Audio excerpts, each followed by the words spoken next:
ತೈಲ ಅಭಾವದ ವದಂತಿ ರಾಜ್ಯದ ಹಲವು ಜಿಲ್ಲೆಗಳಲ್ಲಿ ಜನರನ್ನ ಆತಂಕಕ್ಕೆ ತಳ್ಳಿದೆ. ಹಾಗಾಗಿ ಜನ ಯದ್ನೋ ಬಿದ್ನೋ ಅಂಥೇಳಿ ಇರೋ ಬರೋ ಕೆಲಸವನ್ನ ಬಿಟ್ಟು ಪೆಟ್ರೋಲ್ ಬಂಕುಗಳ ಮುಂದೆ ಕ್ಯೂ ನಿಲ್ತಾ ಇದ್ದಾರೆ. ಕೈಯಲ್ಲಿ ಬ್ಯಾರಲ್ ಅನ್ನ ಹಿಡಿದು ಬರ್ತಾ ಇದ್ದಾರೆ, ಖಾಲಿ ಬಾಟಲ್ಗಳನ್ನು ತರ್ತಾ ಇದ್ದಾರೆ, ಗಾಡಿಗಳನ್ನು ಫುಲ್ ಟ್ಯಾಂಕ್ ಮಾಡಿಸ್ಕೊಳ್ತಾ ಇದ್ದಾರೆ. ಬೈಕುಗಳು ಆಟೋಗಳಿಗೆ ಪೆಟ್ರೋಲ್ ತುಂಬಿಸುವುದಕ್ಕೆ ಜನ ಮುಗಿಬೀಳ್ತಾ ಇದ್ದಾರೆ. ಬಿಸಿಲನ್ನು ಲೆಕ್ಕಿಸದೆ ಸರತಿ ಸಾಲಿನಲ್ಲಿ ನಿಂತು ಪೆಟ್ರೋಲ್ ತುಂಬಿಸ್ಕೊಳ್ತಾ ಇದ್ದಾರೆ ಜನ. ರಾಜ್ಯದಲ್ಲಿ ಹಬ್ಬಿದಂತಹ ಇದೊಂದು ವದಂತಿ ಇದೆಯಲ್ಲ, ಇದು ಈಗ ಹಲವು ಜಿಲ್ಲೆಗಳಿಗೂ ಕೂಡ ವ್ಯಾಪಿಸ್ಕೊಳ್ತಾ ಇದೆ. ಗಡಿ ಜಿಲ್ಲೆ ಬೀದರ್ನಲ್ಲಿ ಪೆಟ್ರೋಲ್ ಡೀಸೆಲ್ ಸಿಗಲ್ಲ, ಯುದ್ಧದ ಎಫೆಕ್ಟು ಅಂಥೇಳಿ ಅಲ್ಲೂ ಕೂಡ ಇದೇ ರೀತಿಯ ಗಾಳಿ ಸುದ್ದಿ ವದಂತಿ ಕಾಡ್ಗಿಚ್ಚಿನಾದ್ಯಂತ ಜಿಲ್ಲೆಯ ತುಂಬ ಹಬ್ಬಿದೆ. ಹಾಗಾಗಿ ಜನ ಕೆಲಸ ಕಾರ್ಯಗಳನ್ನು ಬಿಟ್ಟು ಈಗ ಪೆಟ್ರೋಲ್ ಮತ್ತು ಡೀಸೆಲನ್ನು ಹಾಕಿಸಿಕೊಳ್ಳುವುದಕ್ಕೆ ವಾಹನಗಳ ಜೊತೆಗೆ ಪೆಟ್ರೋಲ್ ಬಂಕ್ನ ಮುಂದೆ ಯಾವ ರೀತಿ ಸರತಿ ಸಾಲಿನಲ್ಲಿ ನಿಂತಿದ್ದಾರೆ ಅನ್ನೋದನ್ನು ನೀವು ಗಮನಿಸ್ತಾ ಇದ್ದೀರಿ. ಈಗಾಗಲೇ ಪ್ರತಿ ಜಿಲ್ಲೆಗಳಲ್ಲೂ ಕೂಡ ಜಿಲ್ಲಾಧಿಕಾರಿಗಳು ಕ್ಲಾರಿಫಿಕೇಷನ್ ಅನ್ನು ಕೊಡ್ತಾ ಇದ್ದಾರೆ. ಜನ ಆತಂಕಕ್ಕೊಳಗಾಗೋದು ಬೇಡ, ಡೀಸೆಲ್ ಪೆಟ್ರೋಲ್ ಸಫಿಷಿಯೆಂಟ್ ಆಗಿದೆ ಅಂತ ಹೇಳ್ತಿದ್ದಾರೆ.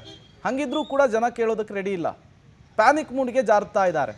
ಅದರ ಪರಿಣಾಮ ಬೀದರ್ನಲ್ಲಿ ಏನಾಗ್ತಾ ಇದೆ ಅನ್ನೋದರ ದೃಶ್ಯವನ್ನು ನೀವು ಸ್ಕ್ರೀನ್ ಮೇಲೆ ಗಮನಿಸ್ತಾ ಇದ್ದೀರಿ. ಜನ ಒಂದು ಕಡೆ ಫುಲ್ ಟ್ಯಾಂಕ್ ಮಾಡಿಸ್ಕೊಳ್ತಾ ಇದ್ದಾರೆ, ಮತ್ತೊಂದು ಕಡೆ ಬಾಟಲಿಯಲ್ಲೂ ಕೂಡ ತುಂಬಿಸ್ಕೊಳ್ತಾ ಇದ್ದಾರೆ. ಡೀಟೇಲ್ಸ್ ಕೊಡೋದಕ್ಕೆ ಮಲ್ಲಿಕಾರ್ಜುನ್ ನೇರ ಸಂಪರ್ಕದಲ್ಲಿ ಜಾಯಿನ್ ಆಗಿದ್ದಾರೆ. ಮಲ್ಲಿಕಾರ್ಜುನ್, ಬೀದರ್ನಲ್ಲೂ ಕೂಡ ಇದೇ ರೀತಿಯ ವದಂತಿ ಜನರನ್ನ ಪ್ಯಾನಿಕ್ ಮೂಡಿಗೆ ತಳ್ಳಿರೋದು ಸ್ಪಷ್ಟವಾಗಿ ಗೊತ್ತಾಗ್ತಾ ಇದೆ. ಹೆಂಗಿದೆ ಸಿಚುವೇಶನ್ ಈಗ?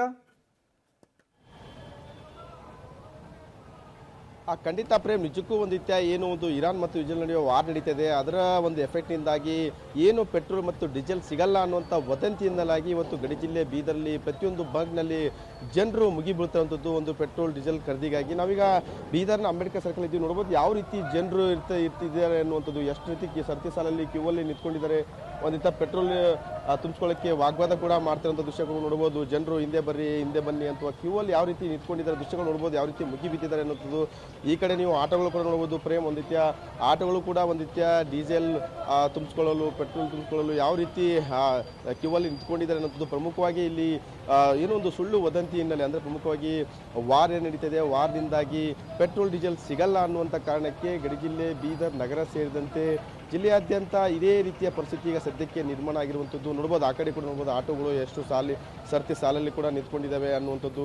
ಜನರು ಕೂಡ ಯಾವ ರೀತಿ ಗಾಡಿಗಳು ತೆಗೆದುಕೊಂಡು ಬರ್ತಾ ಇದ್ದಾರೆ ಅನ್ನೋ ಒಂದು ದೃಶ್ಯಗಳು ಕೂಡ ನೋಡ್ಬೋದು. ಸಂಪೂರ್ಣವಾಗಿ ನಿಮಗೆ ಇಲ್ಲಿ ನಾವು ಇಲ್ಲಿ ಮಾತಾಡಿಸ್ತಾ ಹೋಗ್ತೇವೆ. ಏನಂತ ಸರ್, ಏನು ವದಂತಿ ಇತ್ತಾ, ಏನು ಸಿಗಲ್ಲ ಪೆಟ್ರೋಲ್ ಅಂತ ಅದಕ್ಕೆ ಬಂದಿರಿ? ಹಾಂ ಸರ್, ಅದಕ್ಕೆ ಬಂದಿದೆ. ಏನಾಗಿದೆ, ಏನು ಪ್ರಾಬ್ಲಮ್ ಆಗಿದೆ ಸರ್? ಇದರಿಂದ ಅದಕ್ಕೆ ಪ್ರಾಬ್ಲಮ್ ಆಗಿದೆ ಸರ್. ಎಲ್ಲರೂ ಪೆಟ್ರೋಲ್ ಬಂದಿದೆ ಅಂತಲತ್ತರ, ಅದಕ್ಕೆ ಹಾಕ್ಸ್ತಾ ಇದೆ ಸರ್.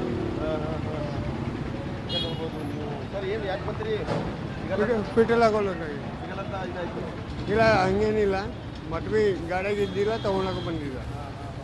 ನೋಡ್ಬೋದು ಪ್ರೇಮ್, ಒಂದು ರೀತಿಯ ಎಲ್ಲರೂ ಫುಲ್ ಟ್ಯಾಂಕ್ ಮಾಡ್ಕೊಂಡು ಹೋಗುವಂಥದ್ದು. ಜೊತೆಗೆ ನೀವು ನೋಡ್ತಿರ್ಬೋದು ಇಲ್ಲಿ ಈಗ ಗಾಡಿ ಪೆಟ್ರೋಲ್ ಮತ್ತು ಡೀಸೆಲ್ ಗಾಡಿ ಏನು ಡಂಪ್ ಮಾಡುವಂಥ ಗಾಡಿ ಕೂಡ ಬಂದಿದೆ. ಆದರೂ ಕೂಡ ಜನರು ಒಂದು ರೀತಿಯ ಮುಗಿಬೀಳ್ತಿರುವಂಥದ್ದು. ಅಂದರೆ ಇಷ್ಟು ಸ್ಟಾಕ್ ಇದೆ ಅನ್ನುವಂಥ ಗಾಡಿ ಕೂಡ ಈಗ ಸ್ಟಾಕ್ ಮಾಡ್ಕೋತಾ ಇದ್ದಾರೆ. ಆದರೂ ಕೂಡ ಜನರು ನುಗ್ಗಲು ಮುಗಿ ಬೀಳ್ತಿರುವಂಥ ದೃಶ್ಯ ಮಾತ್ರ ಕಡಿಮೆ ಆಗ್ತಾ ಇರ್ತದೆ. ಅಂದರೆ ಅಷ್ಟರ ಮಟ್ಟಿಗೆ ಗಡಿ ಜಿಲ್ಲೆ ಬೀದರ್ಲಿ ಒಂದು ರೀತಿಯ ಸುಳ್ಳು ಸಂದೇಶ ಯಾವ ರೀತಿ ಇಲ್ಲಿ ಜನರು ಮುಗಿ ಬೀಳುವಂಥಕ್ಕೆ ಮಾಡಿದೆ ಅನ್ನುವಂಥದ್ದು ನಿಮಗೆ ಸ್ಪಷ್ಟವಾಗಿ ಕಂಡು ಬರ್ತಾ ಇದೆ. ಇದೇ ದೃಶ್ಯಗಳು ಬೆಳಗಿಂದನೂ ಕಾಣ್ತಾ ಇರುವಂಥದ್ದು ಸದ್ಯಕ್ಕೆ Prem. Okay, thank you Mallikarjun ತಮ್ಮೆಲ್ಲ ಮಾಹಿತಿಗಾಗಿ.